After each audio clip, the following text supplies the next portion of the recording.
बड़ा दिन है क्योंकि सीरम इंस्टीट्यूट ऑफ इंडिया और भारत बायोटेक की दो कोविड-19 की वैक्सीन यानी कोविशील्ड और कोवैक्सीन को डीसीजीआई ने इमरजेंसी यूज के लिए मंजूरी दे दी है, हरी झंडी दे दी है। तो इस लिहाज से बड़ा दिन है, लेकिन विपक्ष जो है वो भ्रम फैला रहा है। और इसी पर बात करने के लिए हमारे साथ डॉक्टर वीके पॉल जुड़ रहे हैं। आप मेंबर हैं नीति आयोग के। सर, बहुत बहुत स्वागत है आपका इंडिया टीवी पर। सर, भारत के लिए आज बड़ा दिन है, लेकिन विपक्ष जो है भ्रम फैलाने की स्थिति में है। वो ये कह रहा है कि वैक्सीन को समय से पहले मंजूरी दे दी गई है। शशि थरूर के हम ट्वीट्स देखें, वो कह रहे हैं कि कोवैक्सीन के 3 ट्रायल्स नहीं हुए हैं, अप्रूवल जो है प्रीमेच्योर है, ऐसे में डेंजरस हो सकता है। क्या कहेंगे सर आप? देखिए, ये जो फैसला किया गया है वो सोच विचार के किया गया है। उसके पीछे जो हमारा ड्रग रेगुलेटरी सिस्टम की पद्धति है, फ्रेमवर्क है, इंटरनेशनल नॉर्म्स हैं, उन सबको पूरी तरह से सामने रखते हुए फैसला लिया गया है। और ये सब्जेक्ट एक्सपर्ट कमेटी ने दिया है फैसला। उनका ये इंडिपेंडेंट फैसला है। उसमें क्लिनिशियन ही नहीं होते, उसमें बेसिक साइंटिस्ट भी होते हैं, एपिडेमियोलॉजिस्ट, फार्माकोलॉजिस्ट सब होते हैं। तो ये फैसला वहां से उभर के आया है। ऐसा फैसला जो हमारे एक रोबस्ट इंस्टीट्यूशन है, रिप्यूटेड इंस्टीट्यूशन है हमारी ड्रग रेगुलेटर की, उसमें से जब आए तो हमें उसको एक्सेप्ट करना चाहिए। और जो उसमें उन्होंने प्रावधान बताए हैं, वजह बताई है, एक्सप्लेन किया है, उसमें उन सब सवालों के जवाब है जो सवाल आज आप कह रहे हैं उठाए जा रहे हैं। डॉक्टर पॉल, मैं अगर ट्वीट्स को देखूं शशि थरूर साहब के, तो वो कह रहे हैं कि जो हेल्थ मिनिस्टर है डॉक्टर हर्षवर्धन, वो क्लैरिफाई करें कि, और वही साथ में ये भी करें कि इसका इस्तेमाल तब तक अवॉइड किया जाए क्योंकि 3 ट्रायल्स अभी पूरे नहीं हुए, तीसरा ट्रायल, और तब तक एस्ट्राजेनेका जो है उसको इस्तेमाल किया जाए। इस पर कुछ कहेंगे सर आप? मैं जिस भारत बायोटेक के वैक्सीन के लिए इन्होंने जो ये विचार अपना प्रकट किया है, उसके बारे में मैं कुछ कहना चाहूंगा। देखिए, ये पहली बात है कि ये इमरजेंसी ऑथराइजेशन है।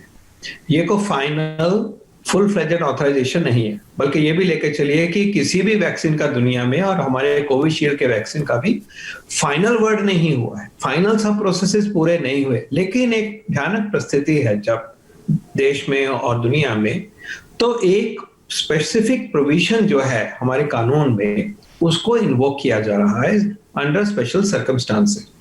और इसके पीछे सोच ये है कि ये जो वैक्सीन है, कोवैक्सीन इसका नाम है, इस वैक्सीन में आपको पूरी तरह से ये तसल्ली होनी चाहिए कि सेफ्टी पूरी तरह से सेटल हो गया है। एनिमल सेफ्टी हो गया, उसके बाद में ह्यूमन सेफ्टी हो गया। 23,000 के करीब भारतीय सब्जेक्ट्स को, अब ये फर्क है बाकी वैक्सीन से कि वहां तो लार्जली जो ट्रायल हुए हैं कोविशील्ड के, वो बाहर के देश में हुए हैं, और हमने ब्रिजिंग ट्रायल किया, अच्छा ब्रीडिंग ट्रायल किया, वहां वो साइंटिफिक रिक्वायरमेंट उस तरह से पूरी हुई। लेकिन यहाँ पे 22-23 हजार जो भारतीय सब्जेक्ट्स हैं, उनमें एक सेफ्टी प्रोफाइल की एक बिल्कुल पास होता है उस मामले में। Safety is assured. Number 2, immunogenicity, कि क्या ये भीतर जाके वैक्सीन इम्यून फंक्शन को एलिसिट करता है, एंटीबॉडी बनाता है, टी सेल को एक्टिवेट करता है। तो ये भी पूरी तरह से प्रूवन है। अब 2 कड़ियां जो हैं इसमें पूरी तरह से जुड़ गई हैं, और ये एश्योर करता है। अब इश्यू ये है कि इस वैक्सीन के कुछ स्पेसिफिक गुण हैं जिनकी वजह से सब्जेक्ट एक्सपर्ट कमेटी ने और डीसीजीआई ने ये फैसला लिया है। क्या गुण है ये? पहली बात यह है कि ये सारे ही वायरस को दिया जाता है, डेड वायरस को दिया जाता है। इसकी वजह से ये होता है कि वायरस के सरफेस पे जितने भी एंटीजन हैं, 1, 2, 3, 4, 10 जो प्रोटीन्स हैं, उसके अगेंस्ट फिर हमारी बॉडी जो है वो एंटीबॉडी बनाती है, प्रोटेक्शन बनाती है। ये क्यों फर्क है? क्योंकि जो बाकी वैक्सीन है, बहुत सारे, लगभग सारे ही vaccine, including Pfizer, Moderna vaccine, including Sputnik 5, उन सब में सिर्फ एस प्रोटीन के अगेंस्ट, एक ही प्रोटीन के अगेंस्ट एंटीबॉडी बन रही है। इसमें मल्टीपल प्रोटीन्स के अगेंस्ट बन रही है, एस की भी बन रही है, एम की भी बन रही है, एनवेलप की भी बन रही है, वगैरह वगैरह।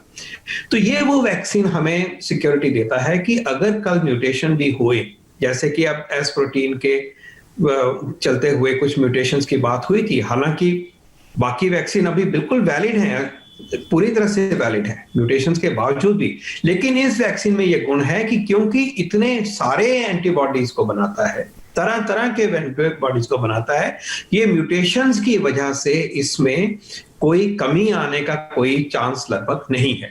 तो ये एक स्पेशल वेपन है, आप इस तरह से लेके चलिए जी। और क्योंकि ये हमारे आर्सेनल में हमारे पास ये उपलब्ध है और इस सोच से इसको आगे किया गया। अगर आप ऑथराइजेशन को पढ़िए ध्यान से, उसमें लिखा है specially in the wake of infections due to mutant viruses, mutant strains, तो ये इसको चिन्हित करके एक स्पेसिफिक सोच के फैसला लिया गया है।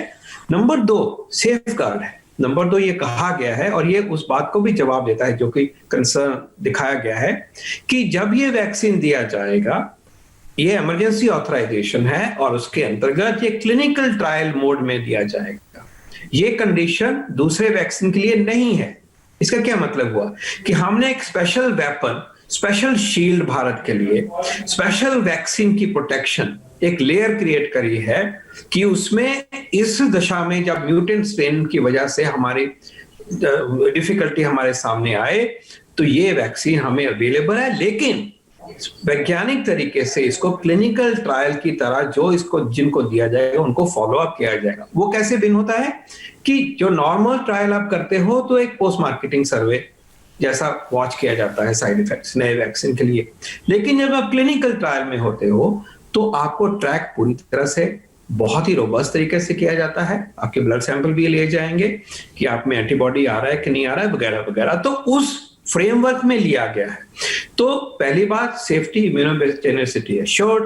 नंबर 2 स्पेशल पर्पस व्हीकल मान लीजिए इसको है हमारा ये टारगेट, ये वैक्सीन जो कि म्यूटेंट स्ट्रेन के अगेंस्ट हमें बचाएगा, उस दशा में इसको पोजीशन किया गया है शुरू से ही कि उसको हो सिचुएशन को हम संभाल सके और उसको क्लिनिकल ट्रायल मोड में करेंगे तो पूरी सेफ्टी के तरीके से, मॉनिटरिंग के तरीके से किया जाएगा।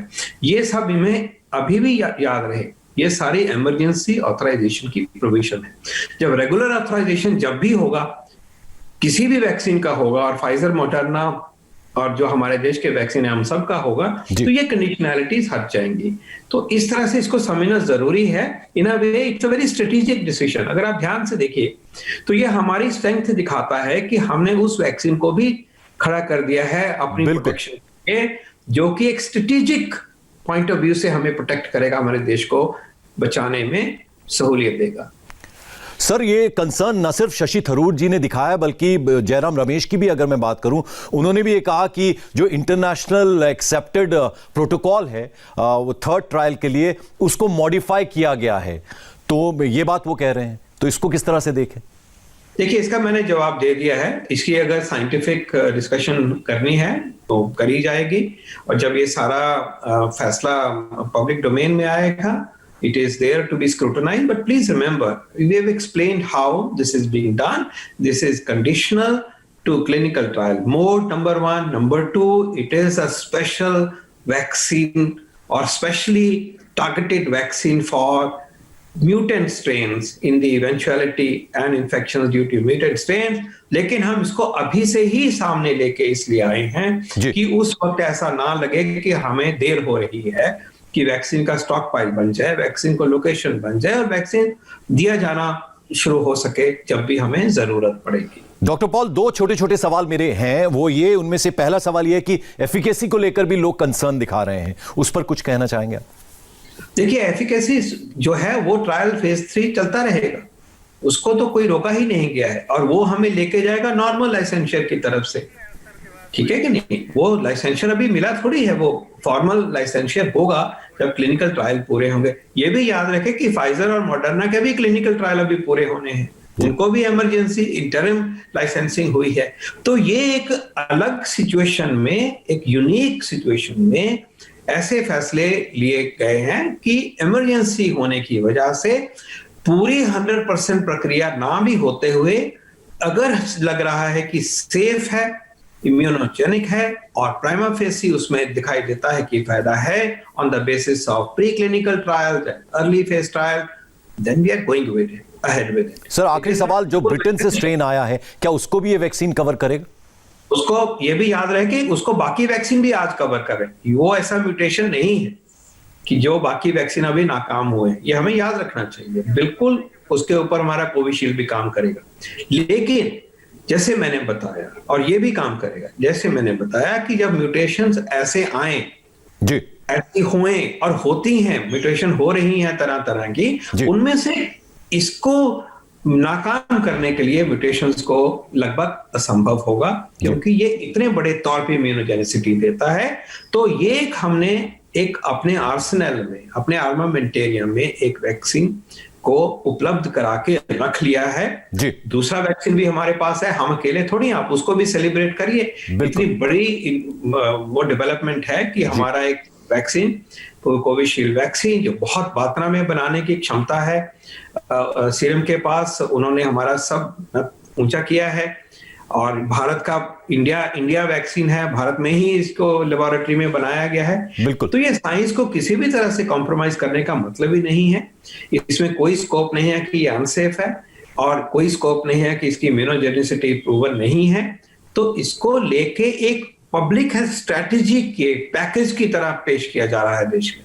चलिए डॉक्टर वीके पॉल, आपने जो जानकारी दी बहुत बहुत शुक्रिया उसके लिए। इंडिया टीवी से बात करने के लिए बहुत बहुत धन्यवाद।